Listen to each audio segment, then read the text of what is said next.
Good morning. सकाळचे वाजले आहेत 7:30 आणि मी निघालेली आहे बसने कोर्सला जाण्यासाठी. आता उन्हाळा सुरू झालेला आहे, त्यामुळे सकाळच्या हवेमध्ये बिलकुलही गारवा नाही आहे. तरी पण बसमधला वेळ मला हवाहवासा वाटतो, कारण तिथला वेळ फक्त माझ्यासाठी असतो. आणि पास काढल्यामुळे मला रोजच्या तिकिटाची अजिबात चिंता नसते.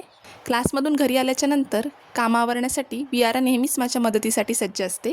आज तिने मला फरशी पुसायला मदत केली. ही बकेट आहे ना, त्यात काय टाकलंय आणि अजून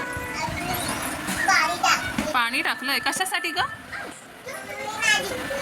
दाखव बरं कशी लादी पुसते. दुपारी वियारा झोपल्याच्या नंतर थोडा वेळ मिळाला होता. त्यावेळेस मी आणि वियाराच्या पप्पांनी ॲक्टिव्हिटी चार्ट तयार करून घेतला. खरंच त्यांच्या मदतीने चार्ट सुटसुटीत, रंगीत आणि लक्षात राहील असा झाला. संध्याकाळ झाल्याच्या नंतर वियाराची एनर्जी लेवल काही वेगळीच असते. तिच्या फ्रेंड्ससोबत ती क्रिकेट खेळण्यात अगदी रमून गेली होती. सो आजचा मिनी ब्लॉग इथेच एंड करते. पुन्हा भेटूया. तोपर्यंत बाय. Take care.